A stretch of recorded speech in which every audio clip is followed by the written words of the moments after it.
Un cessez-le-feu historique est en place après l'une des opérations militaires les plus incroyables de tous les temps, alors que nous essayons de faire tomber la République islamique. Et pourtant, d'une manière ou d'une autre, pour une raison quelconque, il semble que tout ce dont on parle en ligne, c'est du désespoir, de l'échec, de la catastrophe colossale qu'a été cette opération.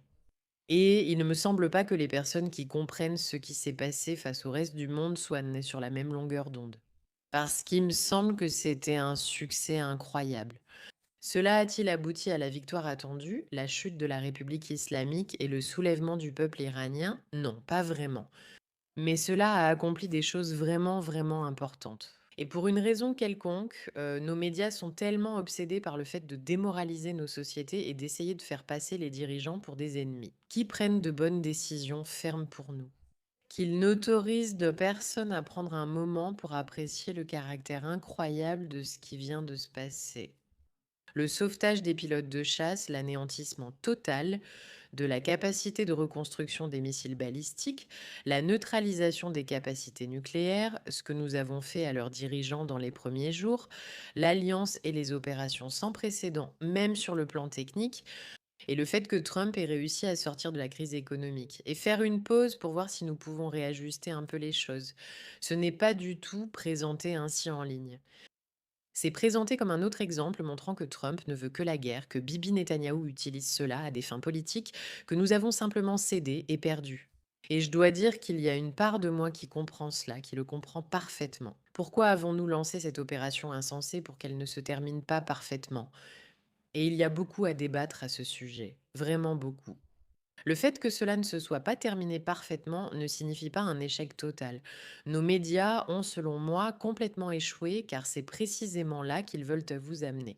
Démoralisés, frustrés, en colère, sans comprendre la vérité sur ce qui s'est réellement passé.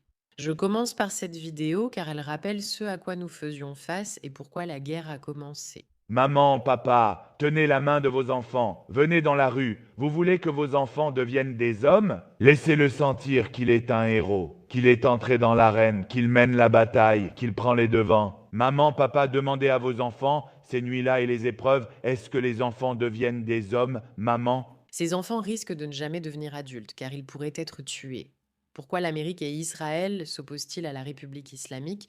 Plusieurs raisons sont évoquées. Leur capacité nucléaire, le fait qu'il y ait un groupe de terroristes radicaux, des djihadistes idéologiques fous qui se rapprochaient de plus en plus chaque jour, avoir des capacités nucléaires qu'ils avaient pleinement l'intention d'utiliser puisqu'ils ont utilisé leurs missiles balistiques et n'avaient aucun problème avec cela.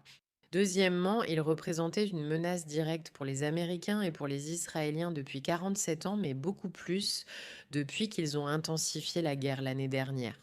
Ils n'avaient aucun problème à tirer des munitions à fragmentation, des roquettes et des missiles qui explosent dans des zones civiles, à frapper des bases américaines, à déclencher une guerre avec les États du Golfe et, plus important encore, à bloquer le détroit d'Ormuz, ce qui a eu un impact énorme sur l'économie mondiale.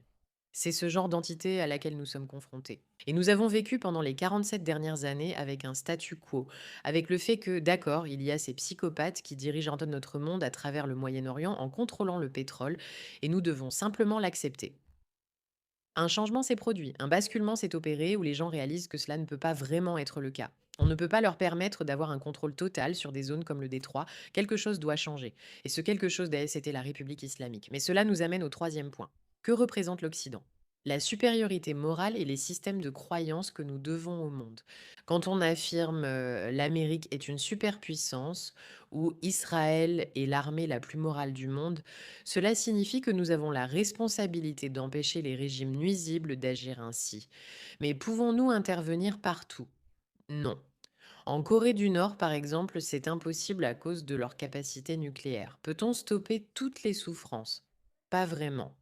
Mais avons-nous une obligation morale de faire tout ce qui est en notre pouvoir pour prouver qu'en tant que superpuissance, les valeurs occidentales sont supérieures à la charia, au socialisme? Oui, oui, nous l'avons. Et quand vous avez une vidéo comme celle-ci, une vidéo d'un général du régime iranien disant aux mères et aux pères d'emmener leurs enfants, des enfants au point de contrôle, pour servir de bouclier humain, pour s'assurer que les Américains et les Israéliens ne puissent pas éliminer les terroristes. C'est quelque chose avec lequel, au fond de nous, nous devrions tous avoir un problème. Mais tout cela, les raisons, les justifications, tout cela a été retiré du discours public. Et en ce moment, partout où vous regardez, on ne parle que de l'échec de Trump. Et les mèmes à ce sujet n'en finissent qu'au plus, littéralement, sans fin. Vous pouvez faire défiler X sans fin. Ça ne s'arrête jamais car c'est pour cela que les médias existent. Chaque fois que vous voyez quelque chose en ligne ou simplement dans la réalité, vous devez vous demander quelle est l'intention de la personne derrière cela. Et les médias n'ont qu'un seul objectif, vous rendre accro en ligne et capter votre attention, car c'est comme ça qu'ils gagnent de l'argent. C'est ainsi qu'ils gagnent légitimité et audience. On nous a manipulés pour croire que la responsabilité des médias est de nous informer. Et pour une raison quelconque, malgré des années et des années de preuves que ce n'est pas ce qu'ils font, ils ne sont pas là pour nous informer des faits et nous permettre de prendre nos propres décisions. Ils sont là pour nous maintenir dans l'angoisse, pour nous faire rester en ligne, pour nous maintenir dans la peur. Ils s'en tirent. Et nous tombons dans le piège à chaque fois. Ils vivent dans un monde de théories du complot, de colère, de frustration, de stress. Ils adorent tasquer les guerres, les conflits et les problèmes, non seulement parce que, en tant qu'êtres humains, nous sommes conçus, selon nos besoins de survie, pour chercher ce qui ne va pas et y être plus attentifs, mais aussi parce que c'est tout simplement plus intéressant. Et au nom de cela, ils créent parfois des conflits à partir de rien. Regardez la télévision poubelle, regardez les journaux que vous lisez, les tabloïds. Ce couple s'est séparé. Il s'est passé ceci. Cette fille trompe peut-être ce garçon. Ils prennent des informations complètement nulles et ils en font quelque chose d'extrême parce qu'ils savent que ça nous captive. Ils font la même chose avec les guerres. Pendant des années, ils nous ont dit que l'Iran acquiert des capacités nucléaires. L'Iran est une vraie menace. C'est tellement terrible. Mais maintenant qu'on est confronté à quelque chose, ils doivent te tenir en haleine, te frustrer davantage, t'énerver encore plus.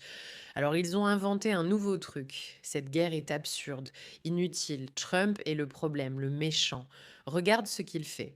Et chaque étape qui est franchie, au lieu d'être saluée comme un succès important, une victoire significative, quelque chose qui te rendrait fière en tant qu'Américaine, en tant que citoyenne de ton pays. Au lieu de cela, ce qu'ils font, c'est te démoraliser directement parce qu'ensuite tu dois vérifier ce qui va se passer. Comment ont-ils pu nous faire ça? Ça te maintient dans la conversation et ça te donne envie de rester informé. Alors tu retournes sans cesse consulter l'actualité, tu t'impliques, tu débats et t'es frustré.